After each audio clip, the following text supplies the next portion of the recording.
Good morning and welcome. My name is Skip Newberry, President and CEO of the Technology Association of Oregon.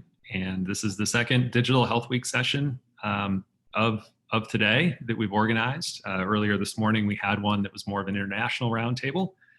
And now we're really pleased to welcome Noah from Evolve Collaborative, who's going to be talking a bit about human-centered design and some methodologies and frameworks that are, of course, very much applicable to the healthcare arena when it comes to both large organizations and small organizations and everything in between, and how can they more effectively innovate. And of course, a lot of these frameworks you'll notice are also applicable to sort of other disciplines and other markets beyond just healthcare, but we'll be talking about healthcare specifically today. We're really pleased to have him with us. I'm also joined today by Riley O'Brien, who's our Vice President of Events and Experiences here at TAO. And she's going to be providing support, make sure that Zoom goes smoothly. We also wanted to review a couple of rules of engagement with you all. So participants have been muted, and we ask that you please remain on mute unless a TAO staff member unmutes you and calls on you to talk. You can ask or respond to questions in the chat portion, and we'll make sure that we can get questions made available to Noah as well. And we also ask that you can engage via the participant icon as well on your screen. We also, as we've been saying in all of the sessions this week, and we'll continue to do so, we definitely encourage social media participation. So we encourage you to participate during this session and then throughout the day as well. And please feel free to share your takeaways from the session. We also have another session tomorrow at 9 a.m. on innovation in healthcare delivery models, which should be a lot of fun. There's a lot changing in that space right now, especially as a result of COVID. So that should be an interesting conversation for folks. Also wanted to mention that we couldn't do this programming without all of the support from our sponsors and supporters, Link Oregon, Otradi OBI, Israel Consulate General to the Pacific Northwest, HIMSS Oregon, as well as OCHIN, and of course Evolve, which is here with us today in the form of Noah. They've been fantastic partners in helping us to figure out the best way to get innovation-focused programming in front and center with our members. So with that, Noah, the floor is yours. Thank you, Skip. Hello, everybody. Just gonna transfer over here real quick.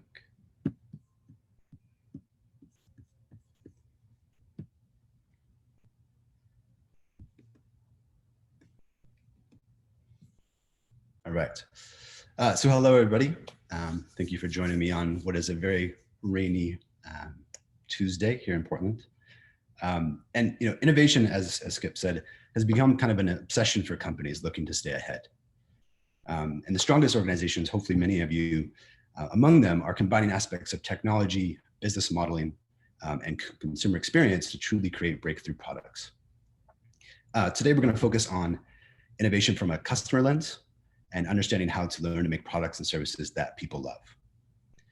Hopefully, many of you are already familiar with human-centered design. Perhaps some of you already have user experience or customer experience teams already in place. But for those of you who are new to the process or maybe have had mixed results, today's going to be a great opportunity for you to learn some simple tools to make better decisions, stay relevant, and tap into the power of co-design with your customers. Because after all, it's easy to get excited by the potential of new technologies and to lose sight of how those experiences meaningfully connect back to your end customers. I think many of you are probably familiar with Segway and how it was supposed to revolutionize the way that we get around. But it ended up really being more about, helping people out on, and ecotourism and so forth, right? So I don't think that the founder and the intent really kind of carried through.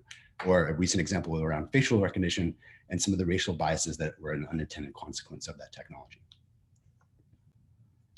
So, for many of us this year, especially in the healthcare space, has meant putting plans aside in order to focus on the pandemic. And even as I speak with you all today, the amount of active cases are continuing to rise, unfortunately. This year has brought so many reasons to adapt and to adopt new methods of care, delivery, and reimagine almost every aspect of our lives. Our kitchen tables are now offices. Our kids' play area is now a classroom. And many of us are iterating and prototyping as we go, trying to weigh what can we get out fast versus what is the truly right experience to create. And addressing this quote, if intelligence provides the ability to change, then the question that I pose to you all is, how do you best gain that intelligence?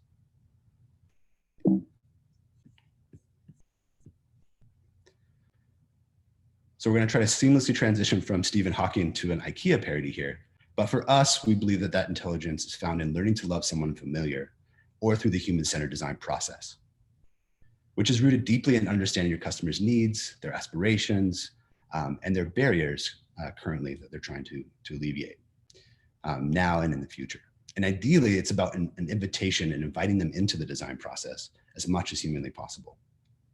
So today we're going to share with you 3 tools that we use on every single program here at Evolve with our clients that can unlock thinking and make sure that you are prioritizing in the right areas for your existing and future customers.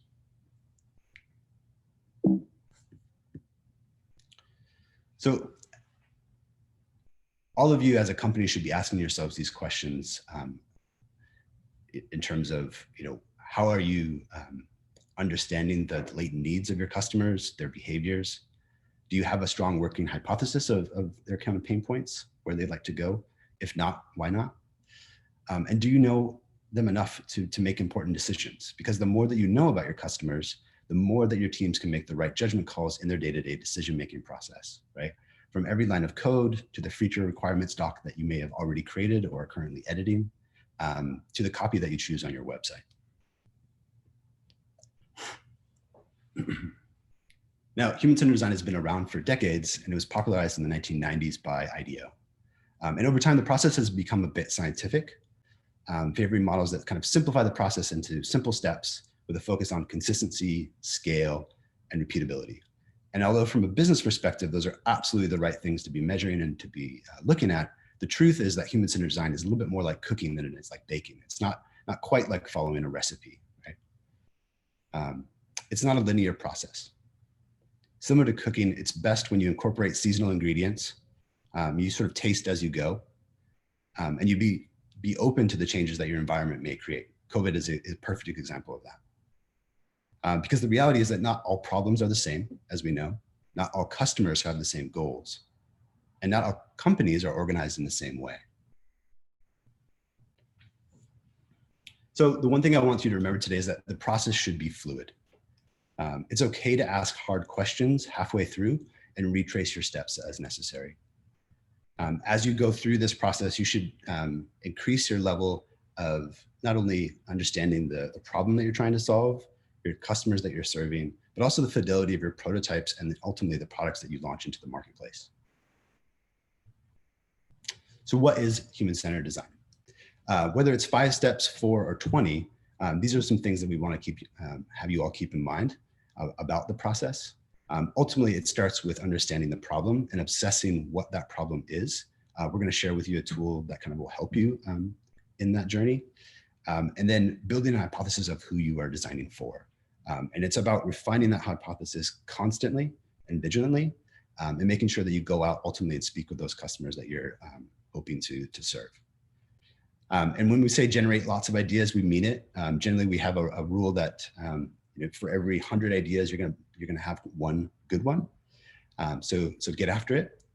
And we talk a lot about creating the fastest path to experience here at Evolve, which ultimately means by starting scrappy, starting anywhere, and building things and learning as you go, because the learning process actually starts in the prototyping stage, especially if you're dealing with complex issues where there's multiple touch points, or maybe you have a larger ultrasound machine that you're needing to make. You need to understand the spatial relationships of that object relative to the room, right?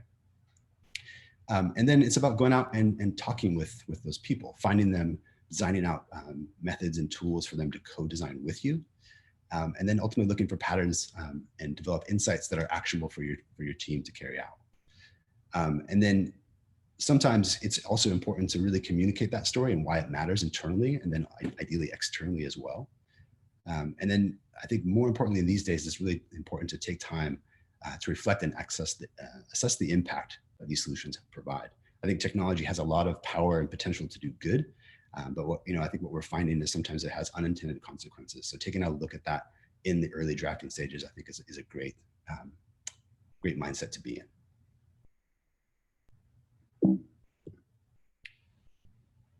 So many of you are probably like, that's great, Noah. I love fluidity, sounds flexible. However, I'm a project manager. I need to know how long this is going to take. Generally, what we see is kind of programs kind of fall into two camps.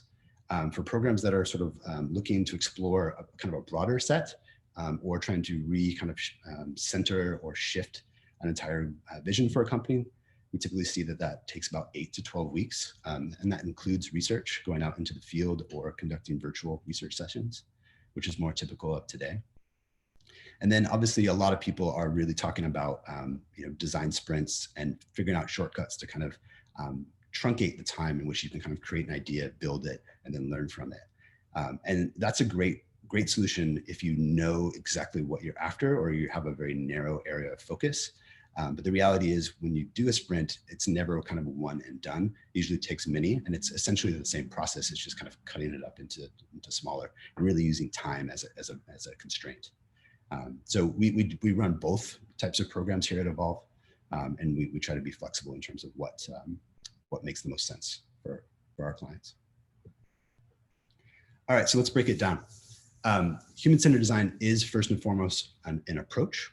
It's not a team. It does kind of get lumped and talked about in the lens of user experience, customer experience, and UI. But those are more disciplines. They're more teams. Whereas human-centered design is usually the kind of the underlying foundation for those types of disciplines. Probably not surprisingly, it's exploratory by nature. It is about discovery, and ideally, it does lead to innovation. But that's kind of an end result. That's not really the intent in the beginning. So it's about obsessing and understanding your customer's why, and also trying to identify who they are. Right. So it's a complement to your business needs and the current capabilities. One can't exist without the other in terms of something that is truly innovative. And then, of course, it's relevant to the mindset of the culture that you're trying to design for, and the time and place. Think about all of the change that's happened in the last 6 to 8 months, and how culture can move slow and it can also move fast in these types of extreme circumstances. And so what I mean by that is it's not solely driven by trend or industry. There are some things that are universal, but there is all sorts of external factors that you should be looking at as you're designing and iterating as you go. So it is an ongoing process. It's almost like you can consider it sort of evergreen. And of course, it's highly iterative. And by this, what we mean is it's never kind of one and done. A lot of times people are like, oh, we did research up front, last year. So I think we're good. So it's not necessarily a box that you need to check. It's something that should be part of your process as much as you can sustain it. It's very focused on qualitative intelligence. I'm not saying that qualitative and quantitative are mutually exclusive, or you can have one without the other. I think a lot of times they complement each other. We did a program that was focused on social determinants of health last year, which is a very broad topic, but focused within a specific type of member population. And quantitative really helped us kind of get into the details of that, but it was rooted in a qualitative research to really understand kind of the drivers and the whys behind some of these pain points and some of these things that were affecting their members, right? And then it's good to keep in mind that insights for insight's sake is kind of, that's really academic focused. Ideally, you're creating insights that then drive decision-making and drive priorities for you. And then of course it's collaborative and it's inclusive, right? And I think more often than not, we're having conversations about not designing for others, right? Not pure empathy. And we're looking at ways in which we could design with people or ultimately by themselves, and playing a more active role in the design process, which is really exciting. Excuse me. So earlier this summer, we attended an amazing conference by Mitsuyo Oku called Where Are All the Black Designers? And one of the many topics was centered around the role of human-centered design, or the role of design in social equity and racial justice. As we are all taking a hard look at representation and social equity, I think it's important for us all to be asking ourselves, how are we bringing the voice of the customer into the design process, So, where are you at in this journey? Are you currently designing for your customers, right? Where it's very focused on empathy and trying to understand their perspective and then making the decisions on their behalf? Or are you using co-design to design with them and involve them in the design process, thus ultimately empowering them to take a more active role? Or perhaps you are actually taking things even further and creating space for different groups and customers to design the solutions for themselves or by themselves. And that can look at hiring subject matter experts, contracting with them, or embedding this into the approach and the proposal process from the beginning.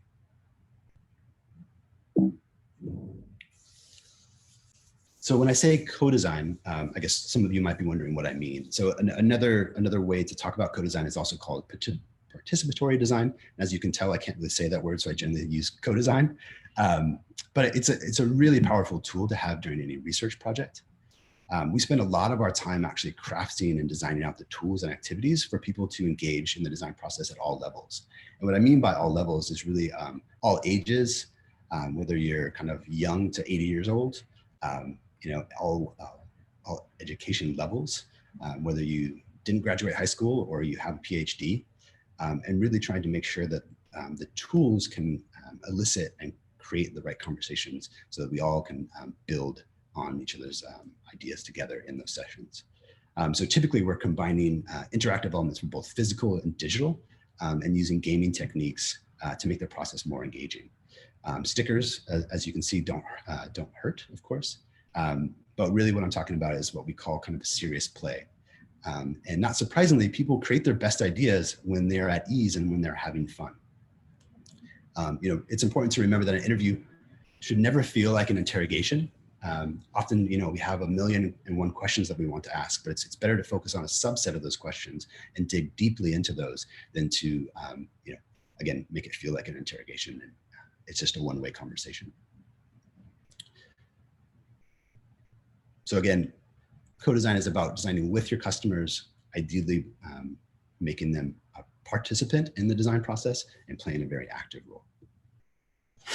So here we're looking at an example from a past project where we were creating a vision for a new health and wellness program, or in fact, better put, redesigning that health and wellness program, so that we were encouraging people to live healthy, but also for it not to feel like work in the process, right? A lot of times these people, adding one more thing to their stack is difficult, right? So getting them to engage, it means that we need to break down activities into smaller bite-sized challenges for people to start small and to start strong in these types of programs.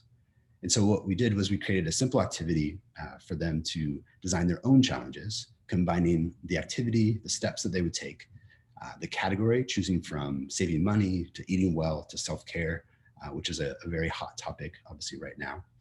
And then defining the incentive that they would get actually for that activity. So again, a simple way for them to take part and share and build on each other's ideas. In these sessions, obviously these were face-to-face, but what you're not seeing is that there was another participant doing the same thing. They would do basically 3 of these, and then they would share their ideas back, and then they would build on each other. So again, this is kind of a good example of a 100 to 1. And so using co-design, you might be surprised what your customers will come up with when you give them the pen. Nothing else, you will understand their priorities and what they value, or at the very least, what's top of mind for them. What's kind of pressing on their mind. And in this example, this woman is creating a challenge called Let's Do It Together, where she is focused on exams and getting to the doctor. And so what she's defining is an activity where her and her partner are incentivized to help each other to set up an appointment and get to their wellness exam. And doing it together means that they'll actually take an active part and get there. I think really it was about getting her husband to the doctor, to be honest. But so with knowing that people love to play, the focus and the goal should always be to figure out a way to let them do that, right? So give them the tools to imagine their own futures, invite them into the process. And the more that they contribute, the more that they're going to engage with these programs and these services. Imagine seeing a challenge that you created or submitted included into an app that's made nationwide. Even better, imagine that was attributed to you, privacy willing, and that you could see the piece that you created come to life. I would imagine that would feel pretty good, and it's probably a service that I would use. So we'll go share another example, and then we'll get into the tools here. So this is a project that we're currently running. We're kind of midway through, where we are working with an organization out of LA to work with high school students to actually design out a behavioral health challenge where they're going to design an application for adverse childhood experiences. Say that 3 times fast. So it's a very heavy topic, and obviously we're working with young entrepreneurs, but it's an amazing process of actually teaching young people the process of design, setting them up to succeed, and then seeing where they take it. So what you're about to see was a 2-day hackathon where about 40 students and 20 mentors went through this design process, and then I'll share with you where they're at. So here you can see working in Miro, a virtual workshop where they're creating discussion guides. This is day 2, so they're defining the need statements that they would expect from their targets. They're journey mapping, they're creating value propositions, and defining the key features of their application. And then this is what the sort of the curriculum looks like. So I think right now they're in week 3, so they're visualizing and prototyping out their experiences, and they're about to go out and interview subject matter experts themselves, and then ultimately refine those visions and prototypes, craft the story and the narrative, and then present out into a kind of an accelerator style pitch. And so we're excited to see what the students come up with. All right, so that's a lot to take in. So let's rewind it back and kind of start at the beginning. The first tool that we'd like to share with you is how to create a great brief. Any successful project starts with a great brief and framing the problem really, really well. So we believe that that starts with the parts that inspire. And just as a reminder to everyone, there's no need to take notes. We will be making all of these tools available for download in the starter kit. And so when writing a design brief, it's important to balance the inspiration, the who and the why, with the practical necessities of that program. Too much of one or the other, and the team will end up exploring in the wrong places. So here are a few questions that we've developed over the years that we use to kind of align on an approach for new programs. So in addition to trying to focus on the problem, or at least what you think the problem is today, defining that opportunity and of course who it's for, it's important to think about the potential impact of your project, right? Ideally, sometimes that actually can lead to defining or redefining the goals for the program itself.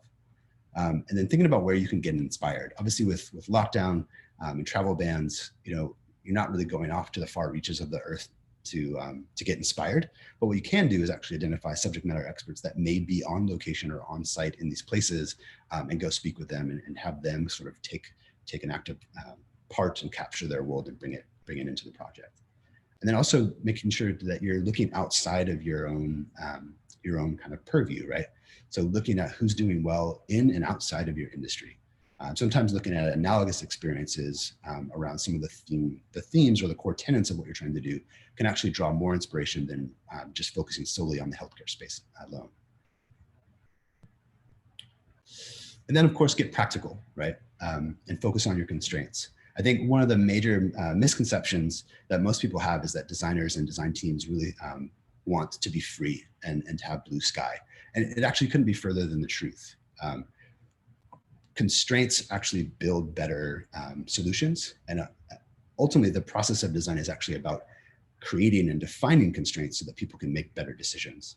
And I'm sure the practical bits are things that you all know quite well. So I won't really pour over these too much, but from a dating perspective, like what are the things that you can't miss? When it comes to budget, you'd be surprised what you can accomplish in a short time. Sometimes a small budget can actually bring new approaches and force people to think about things differently. Budgeting your time was actually where design sprints were born from. And then, considering what's out of scope, it's helpful to define boundaries, as I said.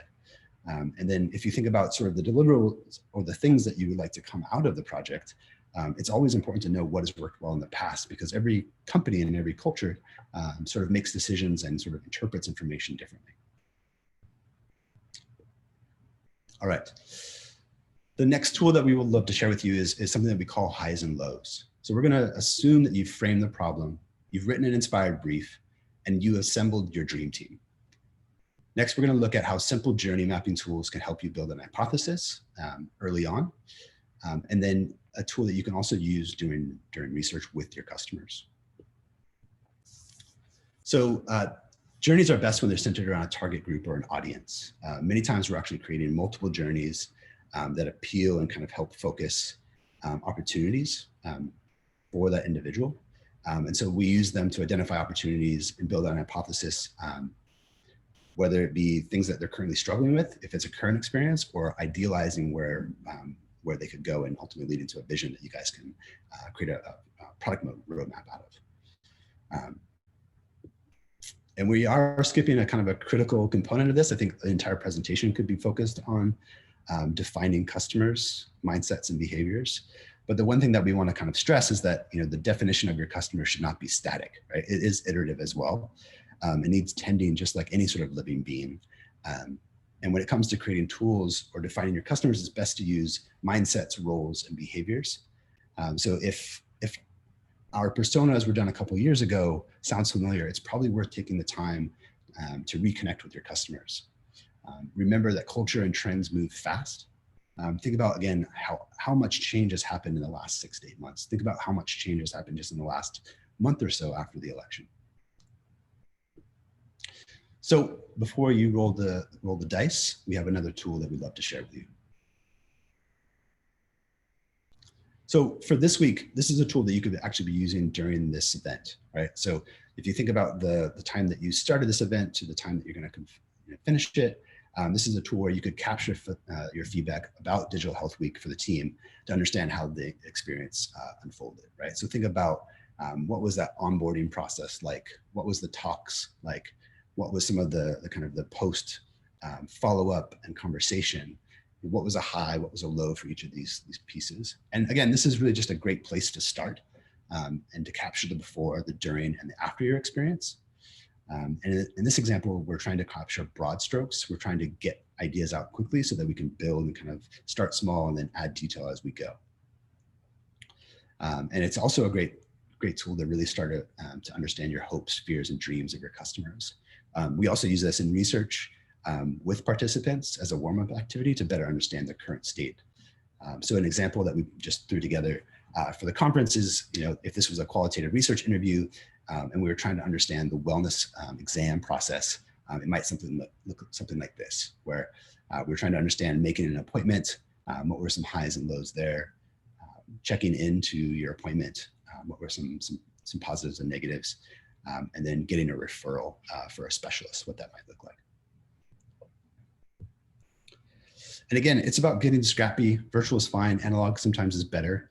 But again, about inviting people into that process and starting small and building out. So this is another example of how the highs and lows activities can then be built into something that is a little bit more a generative and evaluative tool, where this was a large poster, probably about yay big, that we used in a workshop to imagine opportunities for member service agents and the trainers who are coaching them as customer service agents.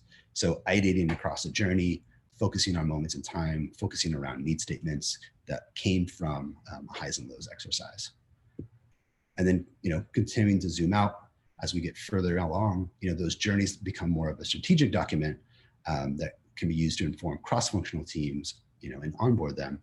That really is now capturing all of the stages, the actions, the steps that that customer is trying to take, and having maybe moderate success in, and then breaking down how those experiences come to life across all of the various channels that you may or may not offer.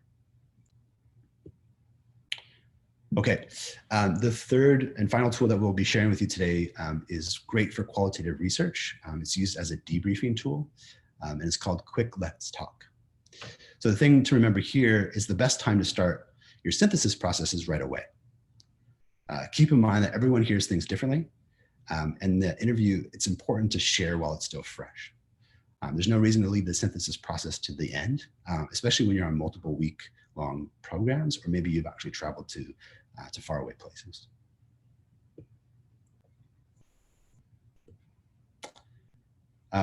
We generally actually capture our notes in sort of quote form, or we're actually capturing them at a fidelity where we're capturing the video and then editing those clips to kind of bring the voice of the consumer directly back to our clients. And so when we use a tool like Quick Let's Talk, again, this is a great activity for teams to quickly huddle up after a research interview has taken place, and answer these 4 simple questions to reflect on the conversation and capture their initial insights. So what stood out to you? What do you want to switch up before the next session? 10 or 15 minutes is plenty of time to capture your thoughts and then share out loud as a team. And this is a great primer to then take back and sort of jumpstart your synthesis process. So for this week, if this was a tool that you're going to use, you could be using this after each talk to quickly capture your thoughts, and then create a more accurate picture of the event and share that back with your team if they were curious what Digital Health Week taught you or informed you on. So today we covered 3 tools to help you get started. The first one was how to create a design brief to inspire teams and define the boundaries for exploration. Finding the moments that matter, centering around highs and lows activity to use in teamwork sessions, workshops with your clients or stakeholders or subject matter experts, or obviously in research as well, as we talked about, to quickly understand your customers' pain points in areas where you can improve. And then finally, we just talked about a capturing tool for debrief sessions immediately after your interviews. And again, we'll make these available, and the team at TAO will make these available to you all so you can try them out.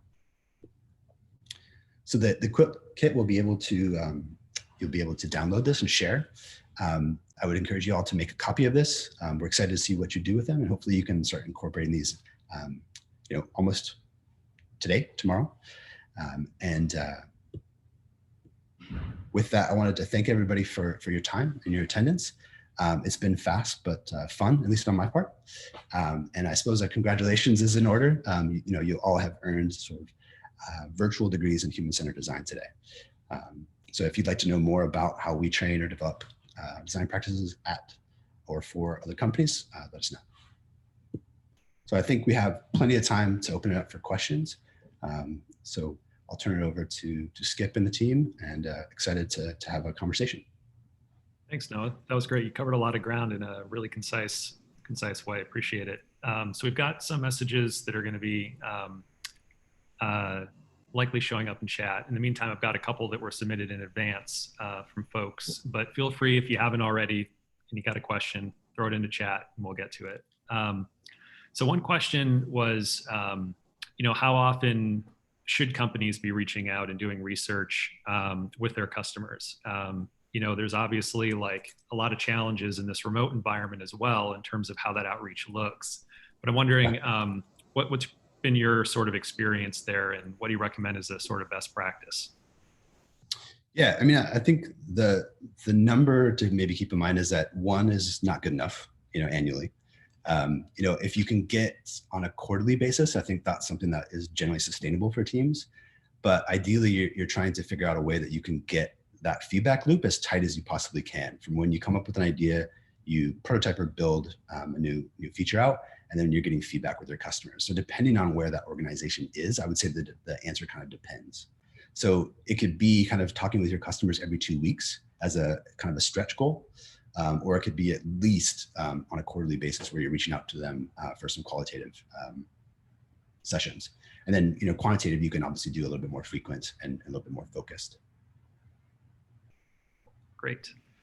So there's a couple of questions that I want to explore that get more at sort of culture, both opportunities with culture, but also some impediments to doing this kind of work. And this one's from Ted. He says, how often do you see companies start with the solution in mind and then go back and reverse engineer the audience and the problem to fit the solution? You do see that. I think the process of design typically sort of unpacks that, right? So I think one of the reasons why we involve our clients and our customers, their customers into the process is to make sure that we're kind of checking our assumptions. And so I don't know if this is going to directly answer the question, but ultimately those assumptions and sometimes those biases get sort of checked early and frequently throughout the process. And I think that's another reason that we are very adamant that our clients come along for that ride and along for that journey, and they hear it directly from their customers, is that ultimately it's not about what we think, it's about what their customers think, and us facilitating the right conversations so that we can all make the right decisions together. So I'm happy to relook at that question, but that's kind of how I would probably immediately respond. And sort of a follow-on to that in terms of how companies approach this work, like how do you create investment in human-centered design within a company? So let's say that something's resonated with you in terms of the presentation today. You want to go back and talk to your teams and colleagues. How do you know where to start? Who should be involved? What types of teams? How do you get that process going? Yeah, I mean, again, it depends a little bit on the size of the organization, but ideally it's coming from high and the front line. So I don't think it has to come from a certain space, but I do think it certainly helps if investment and interest is coming from a high level, right? It doesn't necessarily have to come from a CEO, but it should definitely come from a VP of product or kind of a senior project manager who is responsible for a budget and responsible for various initiatives. But I think the common question that design is asked is like, what's the return on investment? And although that sometimes is hard to prove, I think people have demonstrated that companies that invest in design ultimately have better retention. They can charge more just because of the brand perception, of course, and they just have better engagement through their customers. And so I don't think that there has to be a starting point. I think sometimes we've seen some of the best interest and leaps coming from the front line, like literally from doctors and nursing staffs, centered in a healthcare space. But typically we most often work with VPs and project managers to kind of help them execute various initiatives where they're kind of focused on reimagining a particular area of their business, and they want to use human-centered design to unlock that. Excellent. And I think that also addresses the question we got, which is who on the team should be involved, high level or all hands on deck? Yeah, I mean, it's again, it's not, I think it's good for everyone to be aware of the process of design, right? So again, depending on your team's makeup, but I certainly believe, coming from a more of a user experience background, that even developers should be aware of what their customers are asking for and why they're needing to make their decisions, right? So like the example of like, you should give them enough information so that they can, execute and understand what's the right call in every line of code. I really mean that, and that engineers also need to understand what's going on as opposed to just project managers, right? Or people who are kind of like up the food chain within the organization. It needs to be a shared knowledge. And that's why, honestly, a lot of times we're actually developing tools and toolkits for companies so that they can, socialize and engage with more audiences and make those tools more readily available. And so that's been a lot of our work over the last couple of years, is been helping companies on the kind of the more client services or customer experience teams. There's a couple of questions that I think are a little bit related here that I think we can switch to now, which is, we got one from Anne. She says, when is outreach and feedback gathering not appropriate? What sensitivities should be applied to determine what those boundaries and thresholds are? That's a great question. I mean, some of our clients, that we worked with for years and years have kind of put clear markers on outreach this year, meaning they kind of stopped all outreach. And I think, although that makes sense, I think it's still important in these instances to really understand what your customers are going through. And I think depending on how you, or what your intent is, I think people are going to be more than willing to talk with you. And so it's probably less about sending a broad blast of information out to your entire member population, but creating opportunities and conversations with specific groups, and almost creating kind of like, forum roundtable types of discussions would be, I would imagine everybody would be interested in participating, as long as it was framed and kind of defined clearly as to what the intent was. But I fully appreciate that a lot of companies are one, cutting budgets, and two, hypersensitive to outreach during these kind of trying and sensitive times. So I don't know if that answers the question, but I think it does. And related to that, I'm wondering what role social equity more generally plays in this process of design and also engagement with customers. Yeah, I mean, I don't think we have a magic answer, but I do think that it, on a tactical level, it comes down to on the research end, making sure that your screener is as inclusive as you can be, right? So a tactical example would be when you're asking someone's gender, it shouldn't be a binary response, right? It should not be just male and female. Like that's no longer acceptable and no longer best practice, right? When you're framing up your problem and focusing on who the customers are that you're serving, I think it's about actually like incorporating many types of voices and faces. And so I think the classic persona sometimes has flaws where you can kind of quickly get into stereotyping of individual groups. And so more often we're trying to focus our clients in defining mindsets and by showing many types of people and how those come to life in different expressions, but they have the same goals, they have the same intents. So those are a couple of ways, but I do think that we're particularly interested in starting to bring more and more people into the design process. So like an example would be on the gender end, we worked with a company in town called Seek Women's Health, who was designing a new speculum for women's gynecological exams. And so that team was entirely staffed by women, right? And again, that's kind of a no-brainer, but historically, the design process has always kind of said that, oh, well, it's almost like method acting. Like you can kind of get into the mindset and anyone can be a part of that. But we took a very deliberate stance that, that had to be, for women by women. And, obviously their team obviously was a part of that conversation and that their team is entirely a women-based organization. So those are just a couple of examples, but lots of room for improvement. Oh, that's great. So I think that we got another one here. Great. Fantastic. He sensed that I was almost wrapping up. He's like, no, wait, I've got one more question. Okay. So this one's from Matthew. It says, great talk. I like the simplicity of the toolkit. Okay. So often surprised to learn that many designers haven't worked this way before. I'm curious how much training and onboarding you do with your studio and your clients to train them up. Okay. Yeah. So obviously studio and clients are a bit different, but yes and no, I should probably say. So with our studio, we actually mostly hire for, we're kind of generalists, proud generalists by nature, right? So our researchers are designers and our designers are researchers. And so to that end, a lot of our process is about kind of throwing people into the deep end with structure and support, but making sure that they kind of are looking at things from all perspectives, right? So that's on the studio side. So that's very hands-on. From our client's perspective, that is really about kind of having them go through the process and being just very transparent and open. And I think one of the things that's been really interesting about designing in lockdown, if you will, working from home, whatever you want to call it, is because everything is now digital, it forces you to be a little bit more open and democratic. Whereas typically we might refine something a little bit before we send it off to somebody. And that has other issues, but it just means that everyone is kind of more working and centered around common materials and kind of building it up, as opposed to kind of more waterfall, like you create something, you get feedback on that. And so a lot of that stuff is just sped up. And I know that's somewhat obvious, but I guess to recenter around the question, it's really about bringing them along the entire leg of the journey and making sure that they're aware of the process. We do simple stuff like a lot of educational things around, like if you go out and do research, we develop kind of some upfront, like this is how to do research before you get into like this tome of note-taking, right? So those are some examples. Excellent. All right, last call and questions, one last time.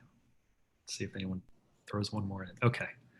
Well, I think that about does it for some of the Q&A, but Noah, I know that folks definitely enjoyed the conversation. I got a bunch of comments from people in my email as we were going. And what I like about it is that most of the tools that you've highlighted are readily ascertainable and applicable and can be taken with folks and applied in a variety of scenarios immediately. So we'll be, again, distributing this out to attendees. And also, if folks want to follow up with you, what's the best way for people to get in touch? Yeah, I mean, if you want to contact me directly, you can contact me at noah@evolvecollab.com. Awesome. And then if you, for whatever reason, forget that, you can visit us at the website, and then you can reach out directly through hello@, and that, generally speaking, will get filtered through me. And then you're more than welcome to reach out directly via Twitter as well.